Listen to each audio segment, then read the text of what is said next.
Bon, comme l'a dit Daniel, à chaque fois que j'ai eu l'honneur pour Daniel de faire un cours, mais j'étais toujours ou la veille, le lendemain j'allais à New York ou ma femme allait à New York. Vraiment, j'ai compté avec lui les 3-4 fois. C'est étonnant. C'est étonnant, franchement, il y a quelque chose. En tout cas, je pense que Mme Zekri aussi, elle part. Donc c'était ceux-là qui veulent donner une lettre qui va être déposée dès demain soir sur le tombeau du Rabbi, avec plaisir. Je m'associe aussi, j'ai entendu l'annonce pour les shloshim de Alain et Yahou Ben Raphaël partout. Je trouve vraiment que le cours il soit dédié avec la permission de Daniel. Amen. Parce que je pense que ce qu'on sait sur lui, c'est vraiment petit par rapport à ce que, au fur et à mesure, on apprend des nouvelles histoires. Donc, Teinish Matotsoa, Betsoa Chaim, au Gan Eden, et toutes les autres personnes aussi qui nous ont quittés récemment. On sort effectivement de tout Bishvat. On va rentrer à la Yula de la Rabbanit Raïmouchka la semaine prochaine, lundi. Donc, il est du rôle de parler un petit peu de tout Bishvat, faire un mix, au lieu d'aller sur un seul. Soir. De quoi? Et d'allumer dimanche. Bien sûr, tout à fait. Donc, il est quand même le devoir de rappeler, j'aimerais rappeler avec vous un petit sujet d'abord sur tout Bishvat qui était hier. Parler un petit peu aussi de la paracha de la Seret Adibrot, qui est la paracha de cette semaine. Et finir éventuellement avec une histoire si on aura le temps. Donc, j'ai l'habitude, pour être synchro avec Daniel, de mettre le chronomètre. Paf, voilà, c'est fait. On sort donc de tout Bishvat. Hier, ce qu'on appelle communément Rosh Hashanah Lailanot, le Rosh Hashanah pour les arbres. C'est une question connue depuis la nuit des temps. En quoi l'arbre il a tellement cette chance, ce mazal, d'avoir un Rosh Hashanah pour lui. Si on réfléchit bien dans le calendrier juif, il y a le Rosh Hashanah que tout le monde connaît, Rosh Hashanah au début de l'année. C'est le Rosh Hashanah de l'humanité tout entière. Et la Mishnah dans Rosh Hashanah nous dit que globalement il y a 4 Rosh Hashanah dans l'année, on ne va pas tous les détailler maintenant, c'est pas le sujet. Il y a pour les rois, le 1 Nissan par exemple, si un roi il devenait roi de... Alors son royaume, même s'il était roi que depuis un mois avant Hadar, à partir du mois de Nissan, un mois après, il devenait roi pour la 2e année, par exemple. Ensuite on nous parle du premier Elul, premier Tishri que tout le monde connaît, et après la Mishnah elle dit, Bet Shammai dit, un Shvat c'est Rosh Hashanah Lailanot, dit Bet Hillel non, c'est le 15 Shvat. Et c'est comme ça qu'on applique, le 15 Shvat c'est Rosh Hashanah Lailanot pour les arbres. Pose les commentaires une question simple. Pourquoi faire un tel tapage pour Rosh Hashanah des arbres? Ok, c'est important. En quoi c'est important? On va résumer la chose. Quel est le Rosh Hashanah des arbres à la base? C'est globalement si une personne il avait une récolte et il a eu des fruits qui sont arrivés. Et normalement la saison des pluies en Israël était entre le 15 Tishri et le 15 Shvat. 4 mois à peu près de la pluie si on peut dire en Israël. Quoique la semaine dernière c'est bien tombé, là il y avait de la neige et tout. Mais entre le 15 Tishri et le 15 Shvat c'est les saisons propices pour avoir la pluie en Eretz Israël, en Eretz HaKodesh. Et donc en fonction de la pluie qu'on a, un arbre il va donner après ses fruits, etc.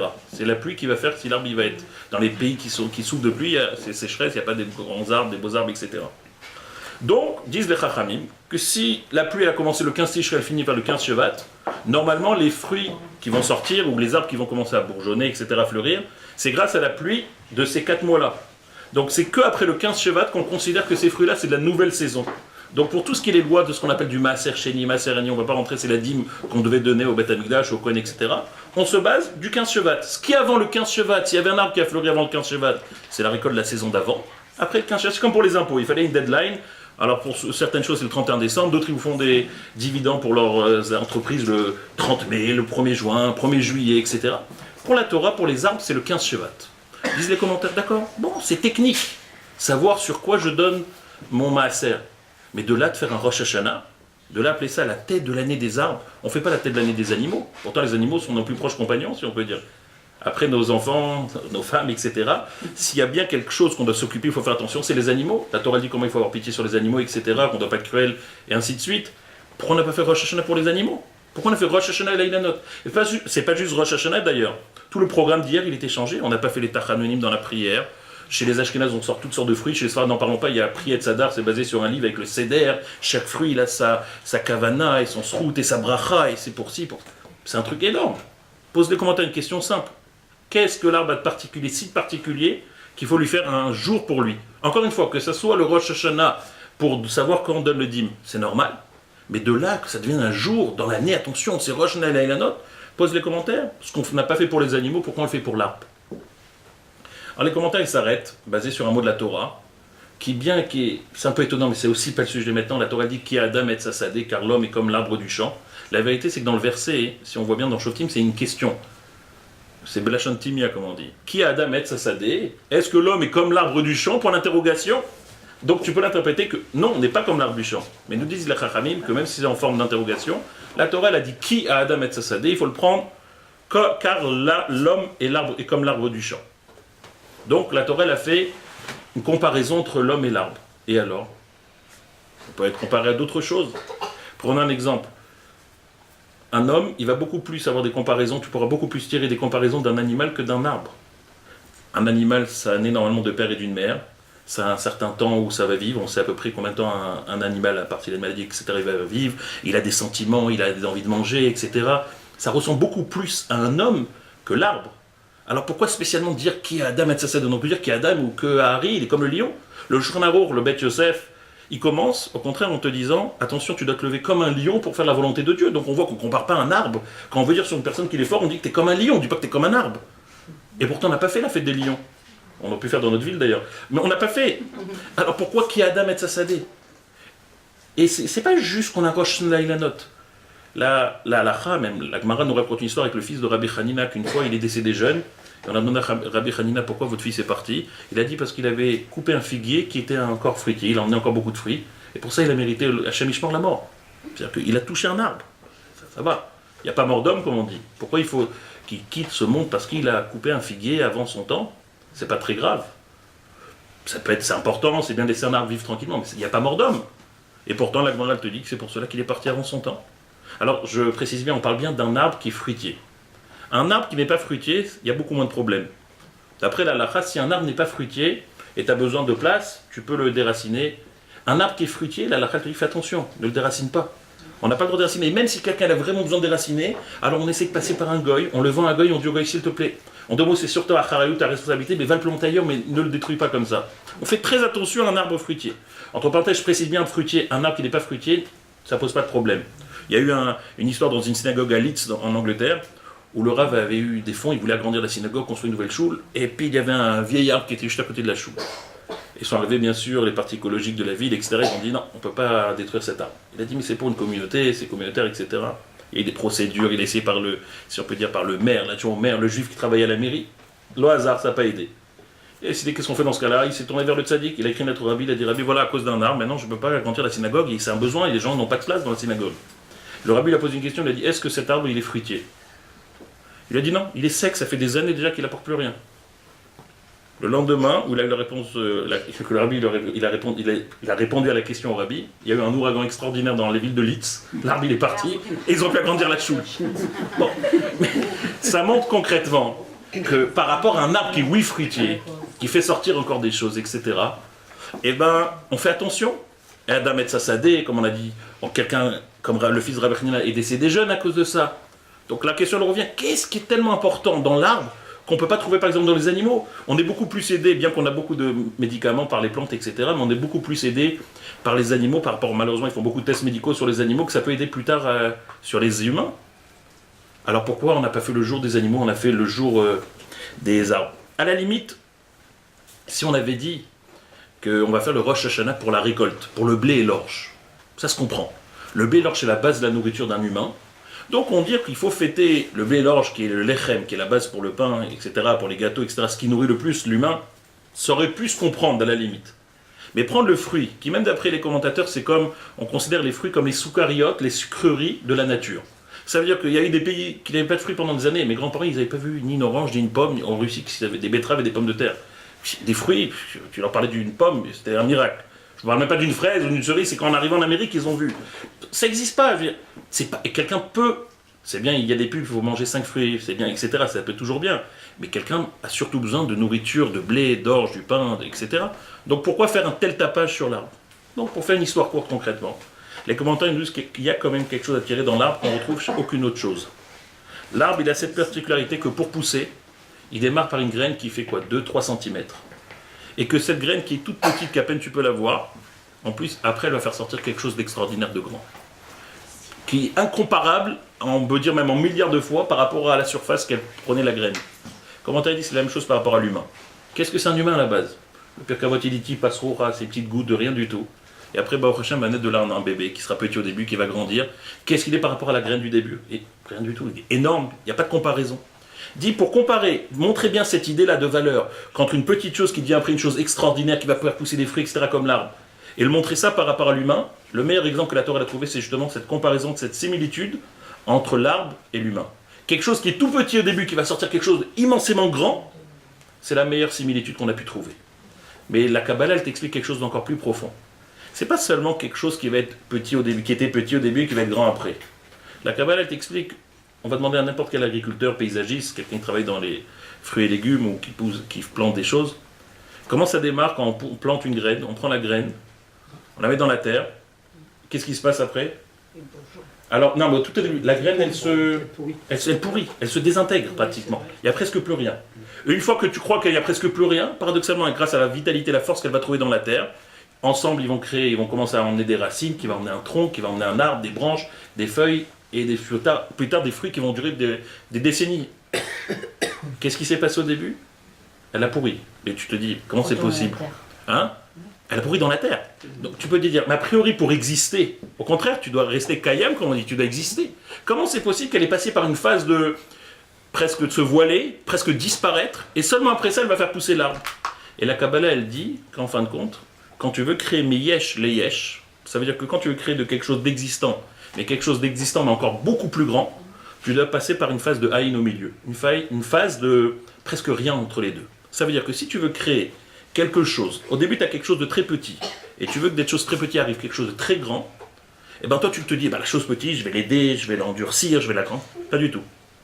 Au contraire, cette chose petite, tu vas lui enlever son écorce, tu vas enlever son armure, tu vas enlever de la force qu'elle a en elle. Et quand au contraire elle va sortir complètement vulnérable, a priori elle n'a plus rien, c'est là au contraire elle va pousser grâce à la terre, elle va faire sortir cet arbre. Disent les commentaires, c'est exactement ça la similitude avec l'homme. L'homme il peut atteindre des sommets, l'homme il peut atteindre la lune. Ils sont arrivés dans la lune en 69. On peut aller sur Mars, maintenant ils parlent d'aller faire des voyages, etc. L'homme il peut trouver, l'humain il peut trouver des idées, des brillantes, des choses extraordinaires. Mais paradoxalement, la Kabbalah elle t'explique qu'un homme qui veut réussir à trouver quelque chose d'exceptionnel, c'est rare que c'est les gens qui sont, on va dire, dans les clous, qui ont fait des études vraiment très carrées, très droites. Attention, je ne suis pas en train de contrarier les gens qui font des études, au contraire, il faut. Mais c'est souvent des gens qui sont en dehors des clous, qui à un moment donné dans leur vie, ils ont une idée qui avait l'air inconcevable, irréalisable. Et ils disent, j'ai eu cette idée-là grâce à ça. Alors, je ne sais pas si récemment il parle d'Einstein. Quand tu vois Einstein, à l'école, il n'était pas très fort, il était fort à la limite en violon. Tu te dis quoi, il était fort en violon, de là c'est sorti après l'atome. Et justement. Et alors l'atome, on retrouve cette idée-là d'ailleurs de petit qui va faire quelque chose de géant. Que des fois, des gens, des enfants, des adultes qui sont sortis des clous, qui sont sortis de l'idée globale, normale, universelle, et là ils sont sortis, ils ont une idée géniale. Tu vas dire, mais comment tu as eu cette idée? Justement, à un moment donné, j'étais dans ma vie, j'étais un peu perdu, j'étais rien. Je me suis mis à zéro, j'ai ouvert une feuille blanche, comme on dit, et là j'ai eu cette idée. C'est quoi cette feuille blanche? Qu'est-ce qui s'est passé? Pourquoi t'es arrivé à cette phase de feuille blanche? Disent les commentaires justement. Parce que les plus grandes choses qui arrivent dans le monde, les plus grandes découvertes, les plus grandes idées, passent par une phase où certains, c'est comme si tu t'es mis en retrait. En hébreu, on appelle ça le bitoul. Tu étais un yesh, tu étais quelque chose. À un moment donné, tu es passé par une phase d'annulation, de soumission envers Hachem, t'as dit Hachem, Akol biyadechatou entre tes mains. Dis-moi ce que je peux faire, donne-moi une idée. Voilà, ces feuilles blanches. Jusqu'à maintenant, je suis allé droit dans un mur. Qu'est-ce que je vais faire maintenant? Et Dieu te dit, ouvre de nouveau le livre. Fais une feuille blanche et on va voir où tu vas aller. Et il n'y a pas mieux que l'Agmara. L'Agmara te raconte qu'il y avait un tzaddik qui s'appelait Rabbi Zera, qui venait de Bavli, de Babylone. C'est un grand. Un jour, il a voulu aller vers les Chachamim d'Eretz Israël.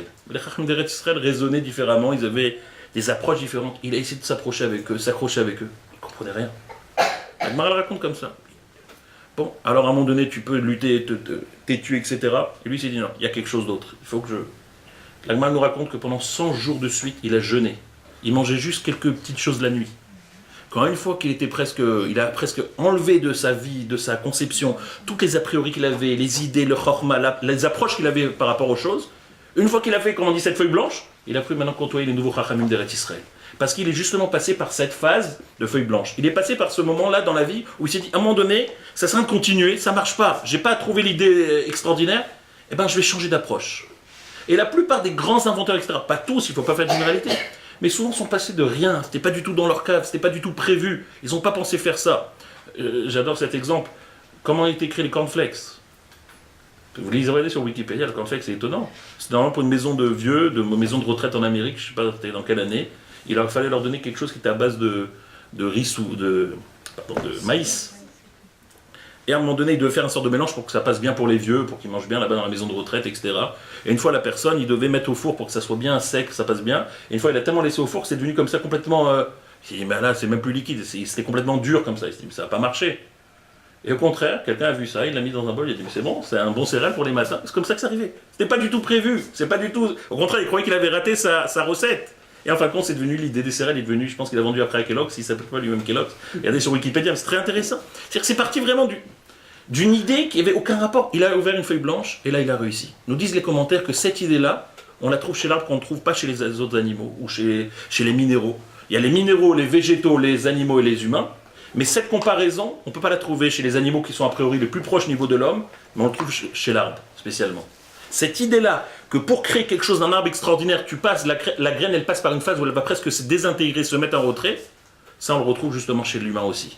Et ça, qu'Akadosh Baruch Hu, il attend de chacun d'entre nous de temps en temps. Quand des fois tu es dans une phase où tu n'arrives pas, tu ne réussis pas, etc., tu te dis, mais est-ce que j'ai tort ou j'ai raison? C'est même pas une question d'avoir tort ou raison. C'est juste de se dire, est-ce que je ne vais pas essayer une autre approche, différemment? Et comment commencer cette autre approche? Je dirais à Akadosh Baruch Hu, regarde, je me mets en retrait, j'ai raté jusqu'à maintenant ce que je voulais, viens, aide-moi, je me mets un peu bitoul, je me consacre à toi, dis-moi ce que je dois faire maintenant, viens, on ouvre une feuille blanche. Et ça marche. Comme la graine qui a fait sortir cet arbre, l'homme, à tout moment dans sa vie, s'il a cette forme de reconnaissance et de bitoul envers Hachem, et pas qu'il croit que pour réussir, il faut absolument rester cette grande personne, non, des fois, un peu de bitoul, de soumission, d'anava, de modestie, peut permettre à la personne d'exister. Ça, c'est le rapport entre l'homme et l'arbre, l'humain et l'arbre. Ce qui nous emmène, avant de finir, par passer à Seret Adibrot, à un autre sujet qu'on a trouvé dans la paracha de la semaine dernière, c'est marqué Vayamin ou Bashev Moshe Avdo, quand ils sont arrivés devant la mer, et ils ont cru en Moshe, dans Hachem, et dans Moshe le serviteur. Son serviteur, le serviteur de Dieu. Et les commentaires nous disent, la Gemara elle raconte, que quand Hachem il doit former un couple, c'est aussi dur que l'ouverture de la mer. Caché, c'est dur pour Akadosh Baruch Hu de trouver monsieur et madame qui vont se marier ensemble, avoir des enfants plus tard, etc. Caché Zivugam, de trouver vraiment l'homme et la femme qui vont ensemble, c'est aussi dur que pour ouvrir la mer. Je dis bien toujours avec Hachem, il faut toujours employer le mot kaviachol, façon de parler, parce qu'en fin de compte, rien n'est dur pour lui. Mais si chez lui, il a fallu mettre comme sur l'échelle de Richter des niveaux de difficulté, eh bien, Kriyat Yam-Souf, c'était officiellement quelque chose de difficile, mais former un couple, c'est aussi difficile que ça. Pose les commentaires de la question. Hein. Si Akadosh Baruch Hu, la Gemara, elle voulait dire que c'est dur de former un couple. Pourquoi spécialement le miracle de l'ouverture de la mer? Il y a plein d'autres miracles, Hanouka, Purim, dans Pessah même, la sortie d'Égypte, les 10 plaies, la manne. Il y a plein de choses qui sont des miraculeuses. Pourquoi spécialement cette ressemblance entre l'ouverture de la mer et former un couple? Et basé sur l'idée qu'on vient de dire avant sur l'arbre, les commentaires disent quelque chose de très fort. Ils disent que qu'est-ce qui s'est passé quand Hachem il a ouvert la mer? La mer, elle a une nature. L'eau, normalement, depuis la création du monde, quand tu la poses dans un endroit, elle s'étale. C'est comme ça. Et plus tu le laisses, plus il y a un tas d'eau, plus ça va s'étaler, etc. au maximum où ça peut aller. C'est Zochel, comme on dit en hébreu. Qu'est-ce qui est dû à la mer? Non. Maintenant, j'avais prévu aussi à la création du monde qu'au moment où les Bnei Israël vont arriver devant l'eau, tu dois t'ouvrir. Mais qu'est-ce qui se passe quand je m'ouvre? Au lieu que, voilà, je m'étale comme d'habitude, je m'étends, tu me demandes quoi d'un seul coup de rester droit comme un mur? Mais c'est contre nature. Normalement, je m'étale et là, tu me demandes quoi? De me mettre en retrait comme ça, de me mettre en arrière? Je ne dois plus m'étaler, je dois rester comme ça droit et rester comme un mur? Et c'est pas ma nature. C'est difficile pour moi, Dieu. Surtout d'après les Midrashim, ça s'ouvre en plus en 12 pour les 12 tribus. C'est très dur à Kadosh Baruch Hu. Comment tu peux me demander ça? Et bien les commentaires ils nous disent que quand justement tu dois trouver un couple, et l'homme il arrive avec ses a priori, je critique surtout l'homme, c'est plus facile, et la femme elle a aussi ses a priori, et tu te dis comment ces deux personnes ils vont se mettre ensemble? Personne ne veut faire un pas en retrait, 2 pas en retrait, 3 pas en retrait sans habitude. Chacun dit je veux bien aimer, mais selon ma conception. Je veux bien partager avec elle des vacances, mais à Cannes. Elle va dire non, je vais aller chez ma mère à Sarcelles. Qu'est-ce que tu vas faire dans ces cas-là? Comment tu veux trouver un compromis? C'est pas possible. A priori, c'est pas possible. Disent justement les commentateurs qu'à partir du moment où un khatan et un kalek doivent se trouver à Kadosh Baruch Hu, il dit de la même manière que pour l'eau c'était difficile parce que j'ai demandé les contre-nature, de certaine manière à un couple, je dois leur demander dans certains domaines de être contre-nature. Tu n'as pas le choix. Il n'y a plus de Ani, il y a de Anachnu. Il n'y a plus de je, il y a nous. Il y a une Kala, une fois qu'il a vu son khatan quelques semaines après les Sheva Brachot, elle lui a dit écoute, à partir de maintenant, c'est plus moi et toi, c'est nous. Le lendemain, il voit un copain, lui, il fait alors, comment ça va le mariage? Il fait le mariage, nous allons très bien. Il n'est pas comme ça, il s'est habitué. Il ne faut pas aller plus loin, il y avait un grand tzaddik qui s'appelait le Rav de Yerushalayim, qui s'appelait Rav Aryeh Levin, très connu. Et un jour, sa femme, elle avait mal aux pieds, ils l'ont emmené chez le médecin, et il arrive chez le médecin, il fait Makara, il fait nous avons mal aux pieds. Voilà. Il a compris au moins qu'est-ce que ça veut dire, qu'à partir du moment où tu veux réussir dans quelque chose, ben, il faut faire quelques pas en retrait, c'est pas très grave. Quand tu vas faire quelques pas en retrait, tu vas réussir justement à bien emboîter paradoxalement les choses. Et pour finir cette idée-là, il n'y a rien de mieux que les machalim, c'est même pas un machal, c'est une vraie histoire, il y avait un tzaddik qui allait dans les rues de son village, et il approche à un moment donné vers la forêt, il y avait les bûcherons là-bas qui étaient la période où ils coupaient les troncs, les bûches, et après ils allaient les vendre pour les personnes qui étaient des cheminées, etc. Et il arrive à un moment donné pas mal de bûcherons qui sont en train de couper leur bois, Et ils voient qu'ils sont tous en train après de récupérer leurs bûches, leurs troncs. Ils les mettent, bien sûr, ils doivent les mettre sur un chariot pour bien qu'ils tiennent bien. Mais après, c'est bien les attacher. Mais pour bien les attacher, c'est bien s'ils sont presque formés à la même taille. Bon, maintenant, il y a des usines, il y a des machines pour ça. Mais à l'époque, tout était manuel. Donc ils voient paradoxalement que tous les bûcherons, ils arrivent devant leur charrette où ils posent après aucune charrette qui est droite. Il y a une bûche qui est là, l'autre bûche qui est tordue. Le gars, il essaie de se battre pour attacher le ficelle, il n'arrive pas parce que la bûche, elle s'emboîte pas bien, etc. Il avance. À un moment donné, il voit un bûcheron très calme. Ces bûches, ils sont carrés, comme ça, droit, tac, tac, ils tiennent tous, ils sont bien attachés, pas une qui déborde et tout. Il va le voir, il fait, dis-moi, comment tu réussis? C'est quoi ton kunz? C'est quoi ta solution que les autres n'ont pas? Il dit, c'est très simple. Tous les autres bûcherons, quand ils voient une bûche qui n'est pas droite, qui a un peu des petites bosses, etc., qu'est-ce qu'ils font? Ils commencent à se casser la tête, à vouloir égaliser. Ils égalisent, ils râpent à droite, ils râpent à gauche, etc. Mais à force de râper trop d'un côté ou de l'autre, ça glisse aussi, c'est plus la même taille non plus. Donc, jamais leurs bûches y tiennent. Moi, j'ai une autre technique. Moi, quand il y a une bûche, c'est quoi le problème? C'est que de temps en temps, il y a une petite bosse qui sort de la bûche. Qu'est-ce que je fais? Dans la bûche qui est en face, je lui fais un petit trou là-bas. Et après, comme ça, le trou qui sort de la bûche 1 rentre dans le trou de la bûche 2. Et ensemble, peut-être la bûche 2, elle avait un trou qui sort, une bosse qui sortait, et l'autre, je lui fais un trou. Et comme ça, je s'emboîte bien. Pourquoi créer et vouloir toujours rapetisser, écraser, etc. Prends au contraire ce qui sort de l'autre personne et utilise ça comme une qualité. C'est comme une prise, il y a quelque chose qui rentre dans quelque chose qui sort. Il dit c'est exactement la même chose par rapport à un couple. C'est qu'il y a des fois des choses qui peuvent avoir comme une bosse, comme un défaut, etc. Prends-le bien, emboîte-le bien avec ta femme et tu verras qu'au contraire, ça sera la meilleure des chavrutot, comme on dit dans le langage des yeshivot, ça sera la meilleure des amitiés, ça pourra créer avec l'aide de Dieu des bonnes choses. Ça, c'est par rapport donc à Adam et Sassadé. Ce qui nous emmène, j'ai toujours peur du temps avec Daniel, non, ce qui nous emmène à la paracha de cette semaine. Et alors la vérité, c'est que c'est bien mentionné indirectement dans la paracha de la semaine dernière. La 5e des 10 lois, des 10 paroles, Kibud Avaim. Bon, tout le monde connaît globalement cette idée-là, Kibud Avaim, etc. Et les Chachamim posent une question simple. Kibud Avaim est quelque chose qui a été ancestral. Depuis, on va voir quelques exemples dans la Torah, les Goïm respectaient leurs parents. Ils ont toujours respecté leurs parents, il y a toujours eu le Kibud Avaim dans l'histoire de l'humanité. Il y a eu certains que la Torah elle met en valeur qu'ils ont enfreint, comme Ham par exemple, quand il s'est moqué de la nudité de noir. Mais à l'inverse, tout de suite, on voit que Shem et Yafet, les deux frères, ils sont venus, ils ont couvert leur père. Et là, on voit que Shem, il a été récompensé, de là vont venir les Bnei Israël plus tard, et que Noach, il va dire, ah, pour le kavod que vous m'avez fait. Donc on voit qu'au contraire, ça a été appréciable, le kavod Kibud Avaim qui a été fait contrairement à Ham. Tu continues après avec Abraham, il est marqué qu'Abraham, il est parti quand Shem lui a dit, Lech Lecha, pars pour toi, il a 75 ans. Dans les versets d'avant de Parashat Noach, il est marqué que Terach est mort. Et Rachid dit tout de suite, la vérité, Terach il n'est pas mort à ce moment-là. Terach il a vécu 60 ans après qu'Avram il est parti déjà. C'est-à-dire qu'Avram il part à 75 ans, Terach va vivre jusqu'à 135 ans d'Avram. Alors pourquoi c'est marqué dans la Torah comme ça? Pourquoi c'est marqué comme si Terach est mort avant qu'Avram est parti? Alors Rachid te dit, parce que sinon les peuples ils auraient dit quoi? Avram il laisse son père âgé, il part, il le quitte, il s'en va. C'est une chutzpah, c'est pas bien. Donc la Torah, de certaine manière, elle a voulu un petit peu masquer le coup. Et comme dans la Torah, il y a ce qu'on appelle En Mukdam Umucha Batorah, pas tout doit être dans l'ordre chronologique. Donc pour faire une bonne affaire, on a dit qu'Avram, il est parti après le décès de son père. Mais on voit bien que donc, même à l'époque, les gens auraient pu critiquer Avram qu'il a quitté son père, alors que c'était un Avodazara, Oved Avodazara, son père. Et c'est lui qui a dénoncé son fils qu'il a emmené chez Nimrod pour le mettre dans la fournaise. Donc a priori, le respect, il n'était pas obligatoire. Pourtant la Torah, elle dit non. Pour pas faire des bruits là-dessus, il vaut mieux faire les choses discrètement. Il a écouté un ordre de Dieu, c'est vrai, mais on va faire comme si que Terach est déjà décédé. Ça veut dire que le respect des parents existe déjà. Après, on continue. Et ça, il va honorer ses parents 22 ans que Yaakov n'est pas là. Il va être récompensé. La Gemara, elle te dit d'ailleurs, c'est très intéressant, que les meilleurs exemples de Kibud Avaim que la Torah l'emmène, la Gemara l'emmène, c'est de Goïm. Esav, Rabban Shimon ben Gamliel, il dit, Alvaï que j'arrive à faire 1% du respect de Esav. Parce que moi, quand je respecte mes parents, c'est des fois avec des vêtements sales, alors qu'Esav, à chaque fois qu'il rentrait chez son père, il mettait les plus beaux vêtements qu'il avait, avec la fameuse tunique qu'il avait. Comme ça dit un tzaddik, Rabbi Shimon ben Gamliel. Et l'Agmara après elle rapporte aussi l'histoire de Dama Bentina, que tout le monde connaît, je pense, et que je veux rappeler un deuxième épisode sur cette histoire. D'abord rappeler la première. Un jour, il manquait un des pierres dans le pectoral du Kohen Gadol. Enfin, les Chachamim ont entendu qu'il y a un certain juif à Ashkelon qui s'appelle Dama Bentina qui l'a.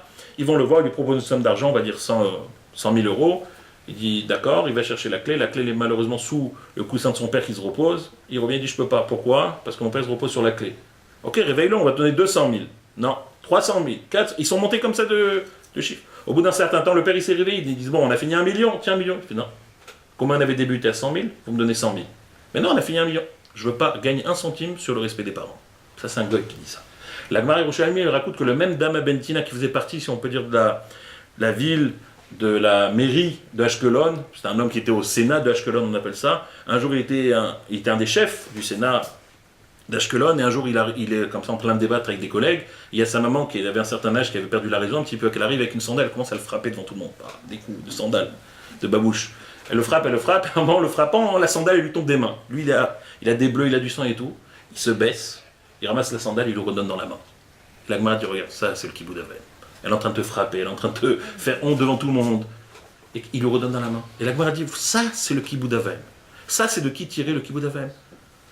De goïm, de personnes qui ont respecté leurs parents. Tout ça pour dire que si on prend entre eux ce qui s'est passé de Noach, je rappelle que jusqu'au don de la Torah, ça n'existe pas juifs et non-juifs, tout le monde sont des non-juifs. Il y a eu depuis Abraham les patriarches et les Hébreux, après on arrive à la phase de la sortie d'Égypte où il y aura le peuple juif qui va vraiment devenir Am Israël au don de la Torah, la paracha de cette semaine. Mais avant ça n'existe pas juifs et non-juifs. Donc tout le monde respectait depuis la nuit des temps le respect des parents. Pose les commentaires une question simple. Alors il fallait que ça soit dans les 10 tables de la loi. Il fallait absolument que ça soit marqué dans les tables de la loi gravé Kiboud Avaim. On le sait déjà depuis la nuit des temps. Après vous allez me dire oui, c'est important, c'est bien que Dieu dise pour les bénis Israël, c'est tellement important s'il fallait que ça soit gravé dans le marbre comme on dit, etc. Alors on va poser une question différemment. Dans la paracha la semaine dernière de Béchalach, vous savez, il y a un épisode où les Juifs se retrouvent dans le désert, ça fait une dizaine de jours qu'ils sont sortis d'Égypte, ils n'ont plus tellement de provisions, ils arrivent devant un fleuve, l'eau elle est amère, Mara.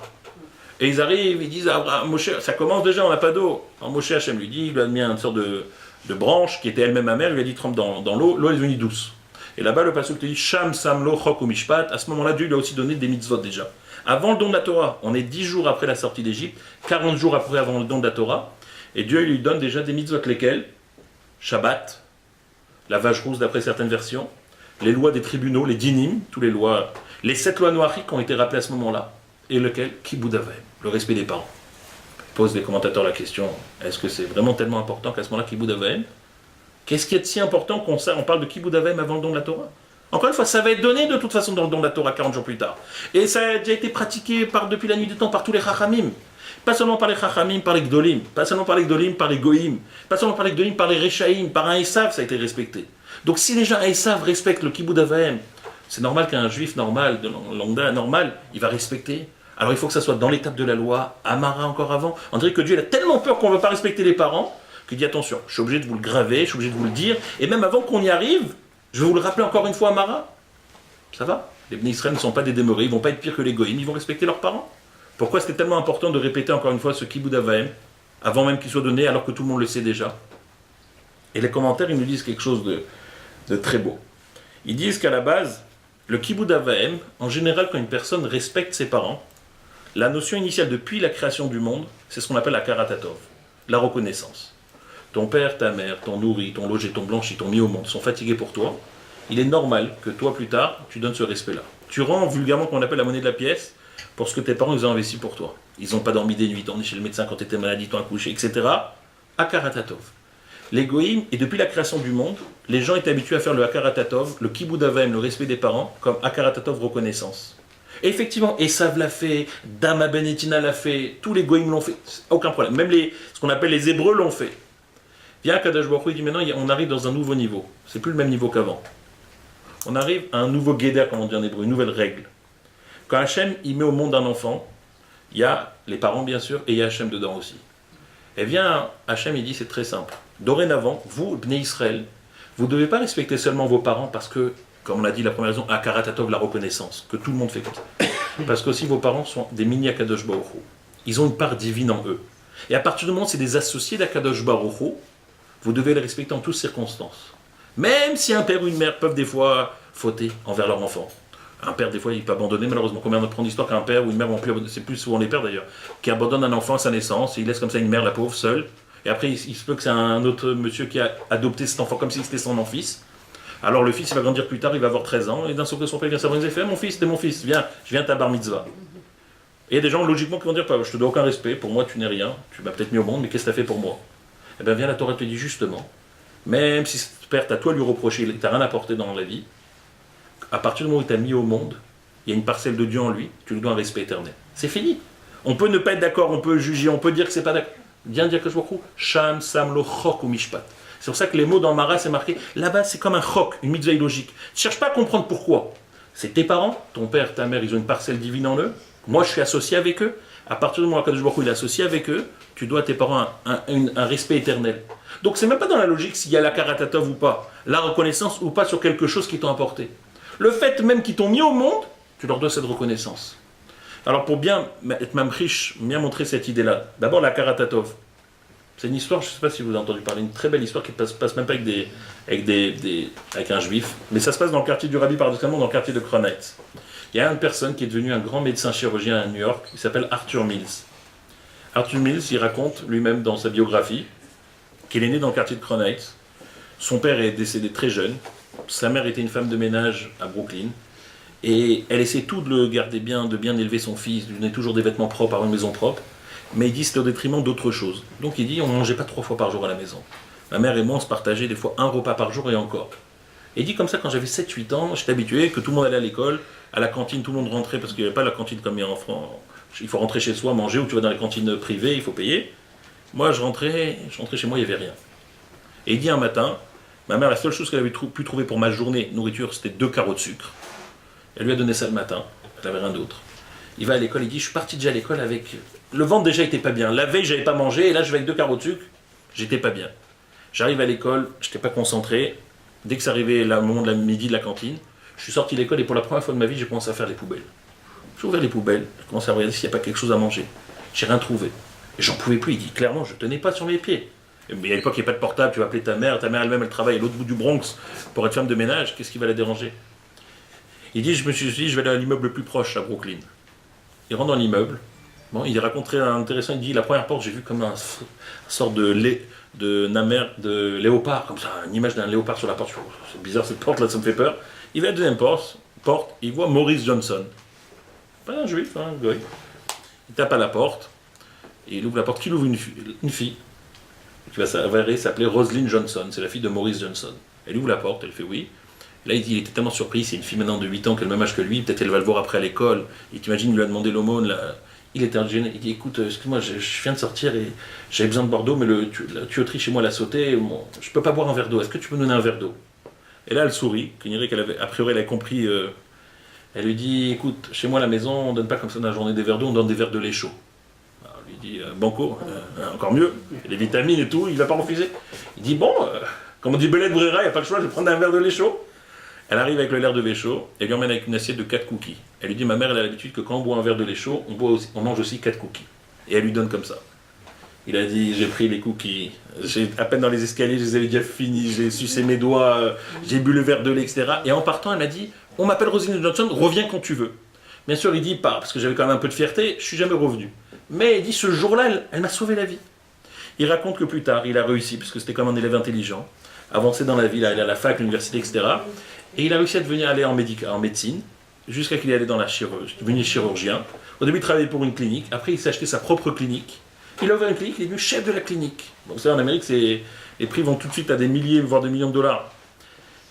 Bon, il a créé sa clinique en forme que quand il y avait des problèmes simples, les gens passaient par la première équipe des infirmières qui sélectionnaient les problèmes plus graves.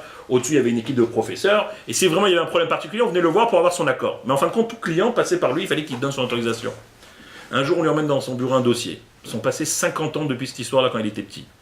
On lui emmène un dossier, il ouvre le dossier, Roselyne Johnson. C'est passé 50 ans, mais c'est quand même un nom qu'il avait marqué. Et il s'est dit, ça serait pas elle, ça serait quand même l'hasard de la vie, elle finit dans ma clinique, cette femme-là, c'est pas possible. Il se décide d'aller la voir dans la chambre, il va dans la chambre, elle a eu un malaise, c'est pour ça qu'elle a fini dans sa clinique. Elle est complètement, elle avait perdu connaissance, elle était malade et tout, un problème du cœur, elle avait déjà des tuyaux, etc. Et là, les médecins disent c'est un problème assez particulier, voilà, c'est pour ça qu'on vous a emmené ce dossier rapidement. Il voit, il s'approche d'elle, malgré les 50 ans qui sont passés, c'était le même visage. Il s'est rappelé des cookies, du verre de lait, c'est bien elle. Il dit à tout le monde, c'est moi qui m'en occupe, laissez-moi m'en occuper. Et comme ça, il va l'opérer, il va s'occuper d'elle, la rééducation, etc. Il va gérer tout de A à Z. Ça passe 6 semaines, Baruch Hashem pour elle, elle est sortie, elle est remise sur pied, et elle passe à la secrétaire médicale pour la sortie de la clinique. Et normalement, par la sortie de la clinique, on va chercher son dossier. Et en Amérique, quand tu vas sortir ton dossier, une fois que tu as la sécurité sociale américaine qui t'a payé, il te reste, on parle des fois en centaines de milliers de dollars. Dans son cas, elle, c'était 52 300 $. Bon, ça va, 50 000 €. Bon, mais elle les avait pas. Alors elle va pour récupérer son dossier. Elle récupère son dossier, c'est marqué 52 300 $, barré. Tu l'as déjà payé il y a 50 ans pour le verre de lait et les 4 cookies. Oh, c'est beau. C'est d'égoïsme, mais il n'y a pas de juif dans l'affaire. Ça, c'est la karatatov.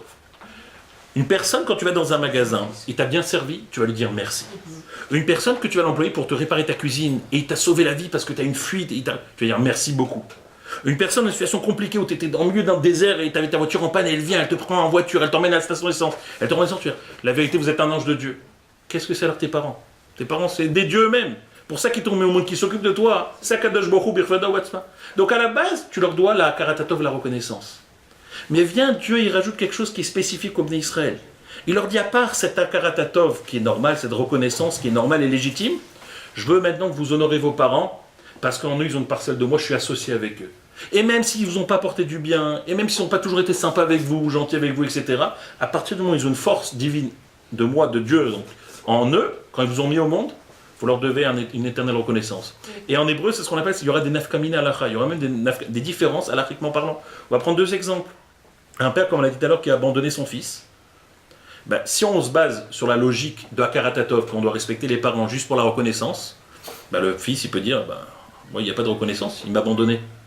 Mais si on se base sur la deuxième raison, pourquoi Dieu il a demandé la mitzvah, il a rappelé à Mara, il a rappelé sur le mont Sinaï, parce que tes parents, ils ont une parcelle divine en eux, à tout jamais, tu leur dois une reconnaissance. Donc tu dois le remercier.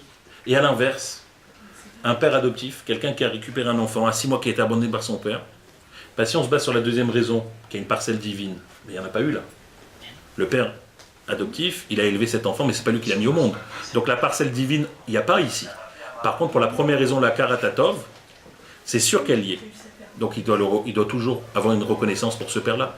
Donc on résume en 2 mots, le Kibboud Avaim, cette mitzvah-là de Kibboud Avaim, Dieu est obligé de la rappeler à Mara et ensuite sur le mont Sinaï, pour nous apprendre, c'est une règle ici qui est réservée spécialement à Israël. Tous les peuples doivent honorer leurs parents parce que la karatatov vient à la reconnaissance pour ça qui t'ont mis au monde. Mais toi, à Israël spécifiquement, à partir du moment où Akadosh Baruch Hu, il a donné une force à tes parents qui t'ont mis au monde, ils t'ont élevé comme il faut, etc. Même si c'est pas comme il faut d'ailleurs, ils t'ont mis au monde, tu leur dois une reconnaissance éternelle et tu dois les respecter en toutes circonstances. Donc oui, effectivement, c'est une question qui a été posée récemment sur un forum d'Alaha. Un père qui a abandonné son fils, et après au bout de 20 ans, il se réveille, il fait ouais, « mon fils et moi », c'est comme ça, t'as pas le choix, tu comprends pas. Sham Sam Lo Chok Mishpat. Ça fait partie des décisions qu'Akadosh Baruch Hu il a fixées, il a mis une parcelle divine dans les 2 parents, le père et la mère, et à partir de ce moment-là, il faut les respecter. Ça, c'est la force justement de la mitzvah de Kibboud Avaim qu'on a retrouvé à Mara la semaine dernière dans la parashat Béchalach et qu'on retrouve dans l'étape de la loi dans la parashat cette semaine. Et les commentaires nous disent, si ça n'avait pas été mentionné par Dieu à ce moment-là de la sortie d'Égypte, ben on aurait pu dire, oui, les parents, il faut les respecter dans des conditions normales. Mais regardons, là, quand ils sortent d'Égypte, ça fait 10 jours qu'ils sont sortis d'Égypte. Qu'est-ce qu'ils doivent à leurs parents à ce moment-là, les Israël? A priori, rien. Depuis 1 an qu'il y a eu les plaies qui ont commencé, c'est Akadosh Baruch Hu qui s'occupe d'eux au quotidien. Le sang, les grenouilles, etc., les Israël, ils étaient, au Hachem, tranquilles, les Égyptiens ne leur cassaient pas les pieds. Après, quand ils vont sortir, Akadosh Baruch Hu va les faire sortir par Moshe d'Égypte. Il va les emmener au bout de 7 jours devant la mer. Qui va s'occuper d'eux? Dieu. Ils vont arriver dans le désert. Qui va s'occuper d'eux au quotidien? Dieu. Il leur donne la manne, le pain qui tombe du ciel. Qu'est-ce qu'ils font les parents pour leurs enfants à ce moment-là? A priori, à part un peu d'attention psychologique, rien. C'est Akadosh Baruch Hu qui gère tout de A à Z. Et vient le Tassofer, il dit, c'est ça qui est très beau. Il dit à Akadosh Baruch Hu, à ce moment-là, spécialement, il dit Kibboud Avaim. Pourquoi? Parce que c'est un moment où, a priori, les Israël ne doivent rien à leurs parents. C'est tout Dieu qui s'occupe d'eux. Vient Dieu, il dit, spécialement là, je vais te marquer la mitzvah de Kibboud Avaim. Pour t'apprendre que même quand tes parents ne te font rien, ils t'apportent rien, comme là dans le désert, t'es nourri de Dieu, etc., tu leur dois toujours un respect éternel. C'est pour ça que la mitzvah, elle a été placée à ce moment-là, précisément. Pour t'apprendre que des parents, ça reste quelque chose de sacré en toutes circonstances. Tu ne dois pas commencer à juger. Mais oui, mais ils ne m'ont pas honoré, ils ne m'ont pas respecté. Là, tu rentres dans les cheshbonot, dans des calculs qui ne sont pas les tiens. Dis à Dieu, alors que c'est moi qui te nourris avec la manne à mort, que c'est Moshe Rabbeinu qui t'a fait sortir d'Égypte, a priori, tes parents à ce moment-là, c'est pas qu'ils servent à rien, mais presque. On est tous dirigés, tenus par Dieu. Il y a les colonnes de nuit qui lavent les vêtements, etc. Je te place la mitzvah de Kibboud Avaim, rappelle-toi. Kibboud Avaim, c'est quelque chose qu'il faut nous faire en toutes circonstances. Et quand un juif il vit dans cette émouna-là, quand un juif il croit et il est fidèle au commandement d'Akadosh Baruch Hu, Dieu l'accompagne. Pour les 2 raisons qu'on a dit avant, si tu sais de temps en temps te mettre en retrait, avoir ce bitoul, cette soumission, et tu crois en toutes circonstances en disant même si je suis pas d'accord, je respecte ce qu'Akadosh Baruch Hu me fait, et pas au bout d'un moment Akadosh Baruch Hu, si on peut dire, il va te donner aussi la monnaie de la pièce, il va t'accompagner. Je veux juste raconter, je sais pas combien de temps il reste, une anecdote, il reste 5 minutes, deux anecdotes si vous me permettez. La première, c'est, j'aime bien avec des référenciers rabbins qui s'appellent Rav Ginsburg de Rishon LeZion en Israël, dans le Merkaz. Il raconte qu'il y a une 30aine d'années, quand les juifs russes ont commencé à arriver en Israël, il avait l'habitude, lui, régulièrement le vendredi, aller dans les quartiers de ces Russes-là, à Gilo, etc. On les avait parqués pour aller les voir, leur remonter le moral, leur apporter surtout le judaïsme, etc. Et un jour, il rencontre un Russe, et le Russe, il lui dit tu sais, moi, je connaissais bien l'époque Lubavitch. On est dans les années 80, ou dans les années 30, 40, moi, c'est un vieux Russe. J'étais proche à l'époque du rabbi précédent en Russie. Je dis, ah bon, intéressant. Il fait, mais je vais te raconter même une anecdote, dit le Russe. Il y a 50 ans, quand le rabbi précédent est sorti de Russie, il est parti en Europe, après aux États-Unis, eh ben, les chassidim, le judaïsme en Russie était un peu perdu. Ils n'avaient plus de maître. Qu'est-ce qu'ils vont faire maintenant? Il n'y avait pas de téléphone, pas de fax à l'époque. Comment tu fais? T'as Staline d'un côté, t'as Hitler de l'autre côté. Qu'est-ce que tu fais? Et il dit un jour, il y avait des juifs qui sont réunis dans une sorte de cave en cachette, parce qu'il fallait tout faire en cachette. Et il y a un juif qui a dit à un moment donné, il était en train de parler, ce qu'on appelle un Fabringen, discuter, il donnait les chaim, etc. Et à un moment donné, il y a un juif qui dit aux autres, les amis, allez, venez, on prend le train, on va chez le rabbi. Et l'autre regarde, quel train, quel rabbi, où tu vas? Il fait si, allez, on y va.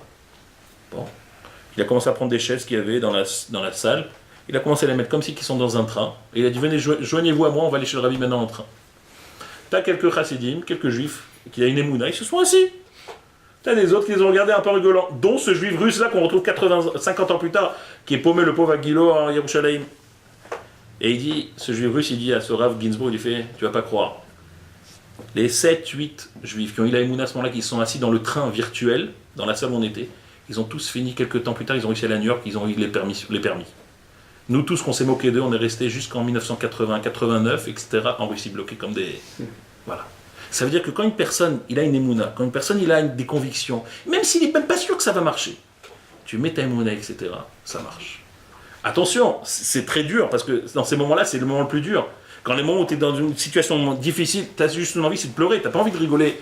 Mais si dans ces moments-là, au contraire, tu te dis, malgré tout, j'ai la émouna, bah, tu te dis, t'as tenu l'épreuve, moi je vais t'accompagner maintenant pour aller de l'avant. Et si vous me permettez de finir, comme on a parlé des 10 paroles, il y a une fameuse question qui est posée par rapport au Aseret Hadibrot, qu'il y a des choses qui sont cohérentes, que c'est facile à faire. Ne pas voler, normalement, c'est bon, on comprend. Ne pas tuer, n'en parlons pas. Pas d'adultère, beaucoup de choses qu'on peut se maîtriser. Mais la dernière des Aseret Hadibrot, c'est la plus dure a priori. Ne pas envier ce qu'il y a chez ton prochain. Je marche dans la rue, je vois quelqu'un qui a une belle voiture, moi j'ai une Clio qui roule plus. Qu'est-ce que je vais faire? Je ne peux pas envier sa voiture. Il y a une belle voiture qui roule et moi je ne vais pas l'envier. Comment la Torah peut me demander de ne pas envier ce qu'il y a chez mon prochain? Alors je ne vais pas rentrer dans les catégories que les commentaires nous disent qu'il y a, oui, des jalousies qu'on peut avoir. Envier, s'il a envié quelque chose de méchant, si tu es une jalousie méchante. Mais si tu veux envier par exemple les bonnes qualités qu'il y a chez autrui, tu peux. Parce que si tu veux aspirer à devenir une personne meilleure, d'ailleurs la Gemara te dit, la jalousie elle est restée dans le monde, parce que sans jalousie il n'y a pas d'ambition non plus. Si une personne il n'a pas de jalousie, il n'a rien, qu'est-ce qu'il va faire? Il va rester un smicard toute sa vie, il va te dire même pas, je suis au chômage, je reste à 500 avec les RSA et la prime d'activité, je ne fais plus rien. Mais quand tu te dis, ah je vois quelqu'un qui a réussi, il a une idée, il travaille, il se lève, etc., ça peut te motiver dans certains cas. Donc la Gemara te dit, il faut qu'il y ait un peu de jalousie, un peu de kina. Mais il y a autre chose qui est très intéressant par rapport à ce Aseret Hadibrot. Si on prend la ligne d'Aseret Hadibrot, la Torah elle te dit, tu ne dois pas envier la femme de ton prochain, son taureau, son âne, son serviteur, etc. Et le commandement il se finit V'chol asher lerecha. Et tout ce qu'il a ton prochain. Pose des commentaires la question. Si tu as déjà donné des détails, sa femme, son serviteur, son chaureau, son taureau, on va dire c'est comme sa voiture, qu'est-ce que la Torah a besoin de rajouter à la fin? Et tout ce qu'il a le prochain. Tu as déjà donné des détails. Donc comme on dit en hébreu, il y a le klal et le frat. Si tu as fait une globalité, reste dans la globalité. Tu n'as pas besoin de donner des détails, des prates. Si la Torah elle a déjà donné elle-même des exemples, la femme, le taureau, le servante, le serviteur, etc., pourquoi tu as besoin de dire à la fin et tout ce qu'il a ton prochain? C'est en plus a priori. Alors dit un commentaire quelque chose de très beau, pour finir là-dessus, il dit la chose suivante, que ça même c'est la solution comment ne pas envier. Ça veut dire quoi? En général, tu as une tendance à vouloir envier ce que tu vois chez le prochain. Je te dis la Torah, attention. Quoi, tu vas envier quoi? Sa femme? Son serviteur? D'accord, vas-y. Tu veux vraiment avoir sa vie? Tu veux te marier avec elle? Ou disons, quand on parle d'un cours de femme, tu es vraiment jaloux de son mari? Tu penses que c'est vraiment quelqu'un, comme il est riche, il réussit bien? Est-ce que tu sais ce qui se passe au fond chez eux à la maison?